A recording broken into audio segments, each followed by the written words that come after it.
So I was just asked a very important question. What is the most important part of agriculture? Now, this is such a huge question. I mean, agriculture is what feeds us, it gives us clothing, it gives us houses. Without agriculture, we are starving, naked, and homeless. Like, it's such a big industry. But what is the most important piece of agriculture? So, I decided that I'm just gonna try to start drawing pieces of agriculture and seeing if I can figure it out. So, we're gonna start, let's start with an animal. Any animal, maybe hamburger. What makes hamburger? A beef steer. So we're gonna start with a cow. So I'm really bad at drawing, but you get the idea. So we've got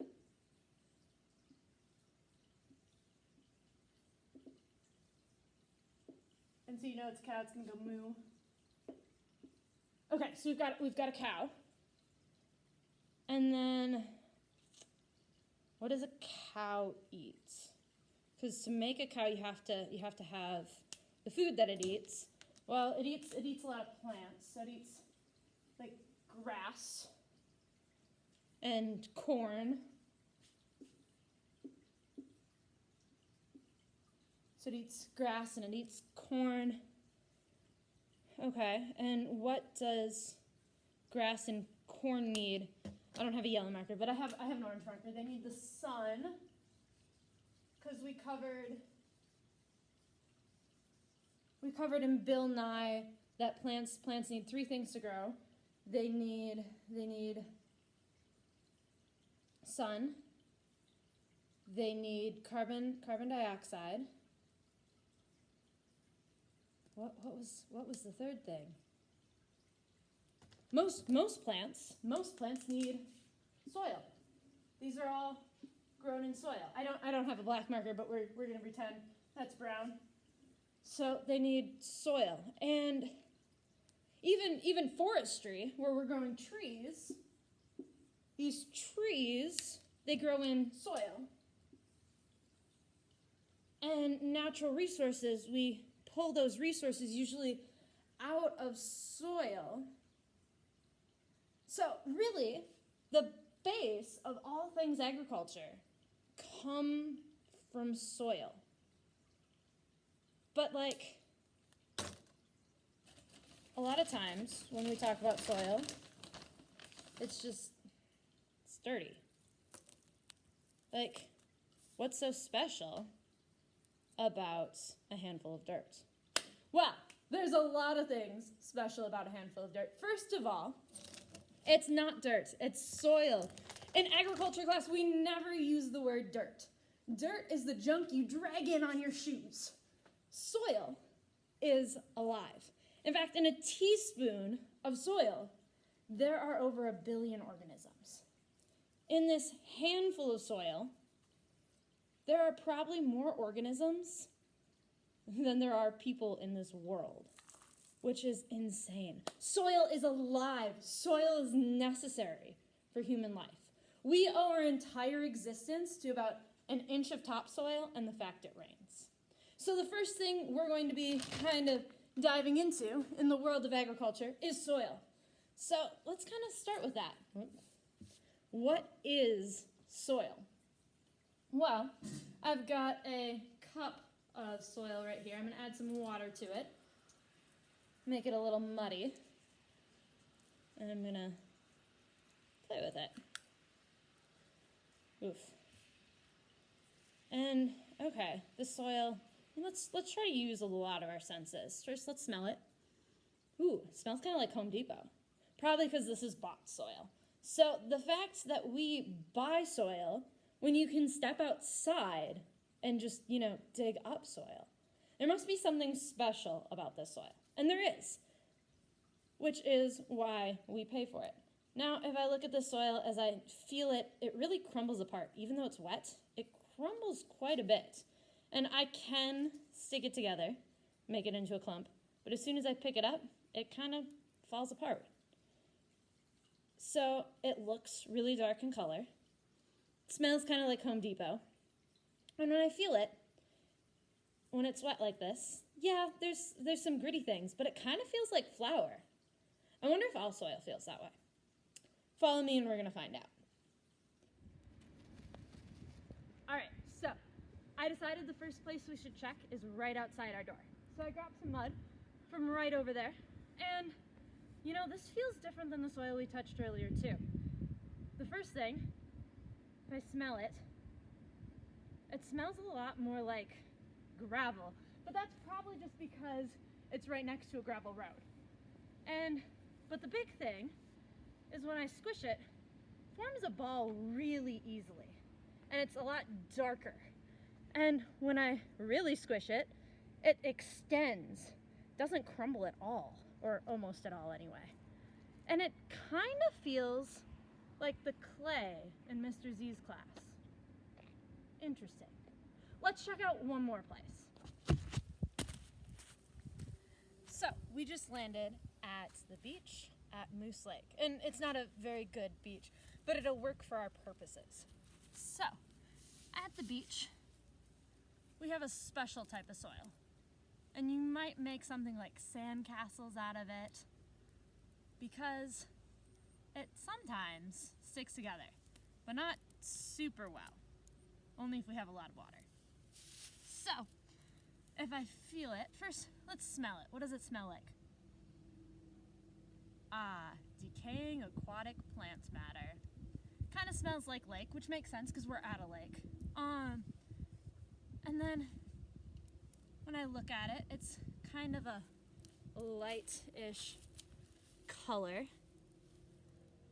Not as dark as some of the soils we've seen. And when I feel it, it's super gritty. So why does this soil feel different than the other soils we've looked at?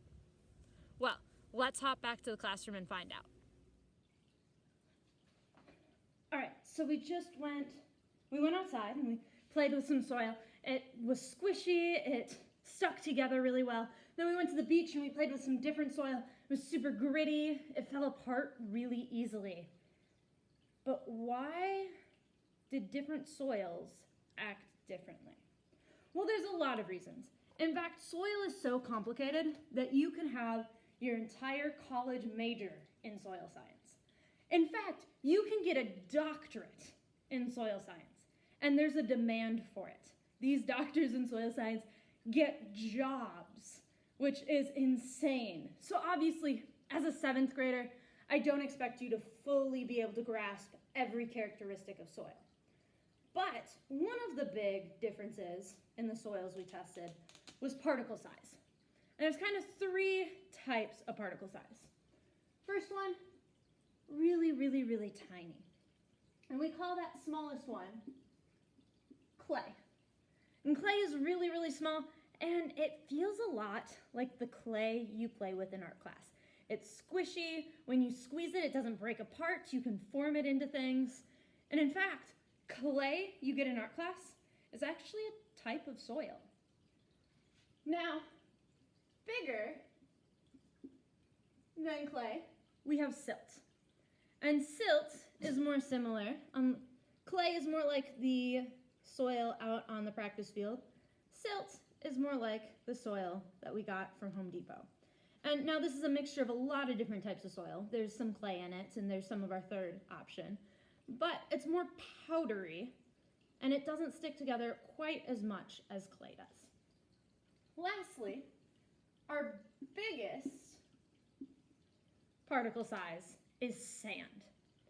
Now, clay is less than, remember that's the less than sign, 0.002 millimeters in diameter.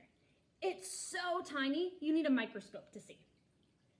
Silt is between the 0.002 millimeters and 0.05 millimeters.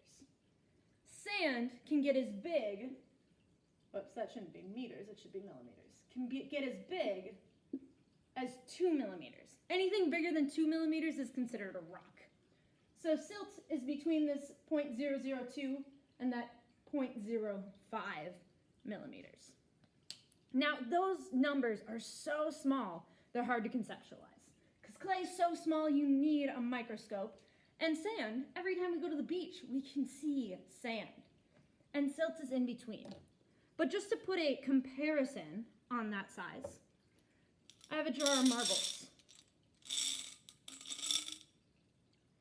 This marble here, we're going to say this is the size of clay. Now, in real life, clay is a lot smaller, but we're going to pretend that this is how big clay is.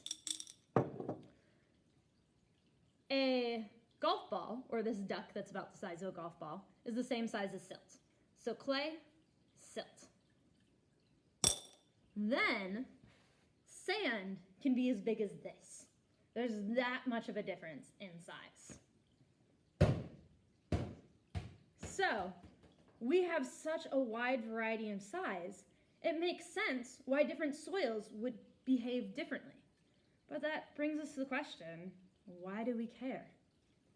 Well, again, you can get a doctorate in soil science. And for this brief unit, we're not trying to get a doctorate. We're just playing around. So, if you have a bunch of tiny dots smushed close together, as clay would be, there's not a lot of space. These marbles, when you put them in a big thing like this, marbles are big. You can get water between them, but not as much as if you had a bunch of ducks. And if you had a giant thing full of beach balls, well, now water can pour through really easily. So one of the biggest things is a word we call drainage. Last fall, when I first showed up here, if I walked across the practice football field, I'd be like ankle deep in water. It's because there's a lot of clay. The water would just sit on top. It couldn't get through the surface. However, when I go to the lake, that soil was a lot more sandy. So when the water would come up, it would fall through the cracks and keep going in. Silt is somewhere in between that. So that's one of the biggest reasons we care about particle sizes. Now, there are very, very, very, very, very few, I'm not going to say none, but very few soils that are 100% clay, 100% silt, or 100% sand. But it's what percent of each one of those things that makes up the characteristics of soil. So, in this video, we got to see a few different types of soil. We got to observe those soils, and we learned about the three particle sizes: clay, silt, sand. Clay is the smallest, sand is the biggest. What I want you to do now is in Schoology, there is a worksheet for you to do. I want you to go in your own backyard, find some soil. I want you to smell it. I want you to look at it. What color is it? And I want you to feel it. So I'm trying to remember what all my senses are. So smell, look, feel. Then I want you to record those observations. Notice when I was describing how this looked or felt, I never said it looks like soil or it looks like dirt.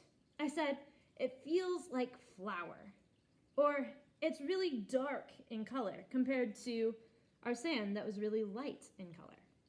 When I smelled it, I said it smelled like Home Depot. I didn't say it smells like dirt. I don't want you, first of all, to ever use the word dirt, but second of all, I want you to try to find other words to describe what it looks, smells, and feels like. I hope you have a super fantabulous day and have fun checking out some soil. See you later.